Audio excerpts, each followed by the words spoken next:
It is a thrill. I love this show. You're telling me a big fat lie. I was hoping for funny crazy. I will get on stage on Broadway and I will reenact the rantings of Charlie Sheen one day. Think you can replace me with some other guy? Go ahead. It won't be the same. 'Tis mightiest in the mightiest. Do not bring Shakespeare into this. You're so smart. Oh, really? Well, so are you. Hi, everybody, and welcome to NSS. This is the Reynolds Report.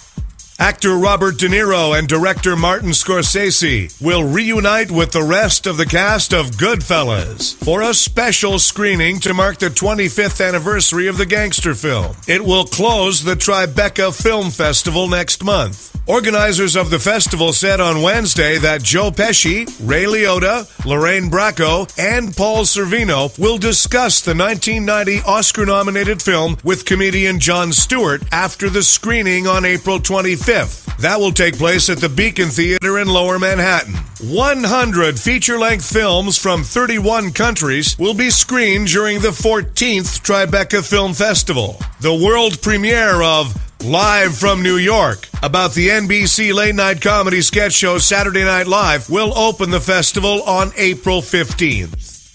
Well, so much for that boycott. Elton John was photographed carrying a Dolce & Gabbana shopping bag on Monday, just 2 days after calling for a boycott of the brand following the designer's comments in opposition to gay marriage and in vitro fertilization. London's Daily Mail published the photos online early Tuesday with a note from an Elton John spokesman indicating that they were legitimate. He said John was carrying the bag to a recording studio and had not been shopping.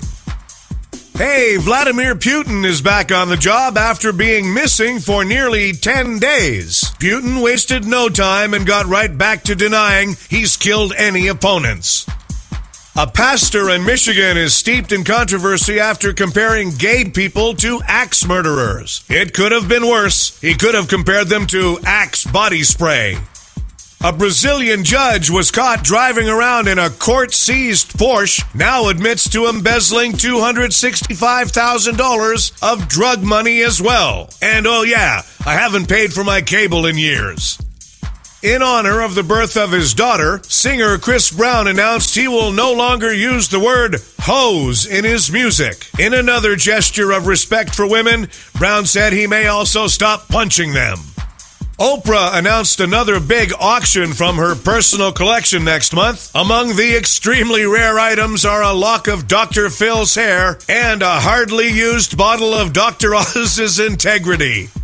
Venezuela took out a full-page ad in the New York Times to blast the imperialist United States of America. Because, there's no better way to demonstrate how capitalism doesn't work than with paid advertising. The author of the books on which Game of Thrones is based, George R.R. Martin, held a press conference to explain that he's still working on the way overdue next installments. He said every time he sits down to write, he gets wildly distracted counting all his money.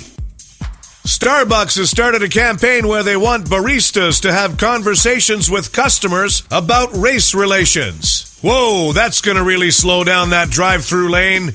Pope Francis has hinted he may retire from being the Pope and not serve a full term. And you know who may replace him? Either Ryan Seacrest or maybe Anderson Cooper. A Frenchman on a train was caught trying to smuggle his Russian wife into Europe in a suitcase. Yes, he raised suspicion when he asked a fellow passenger if she would mind taking his luggage to the ladies' room.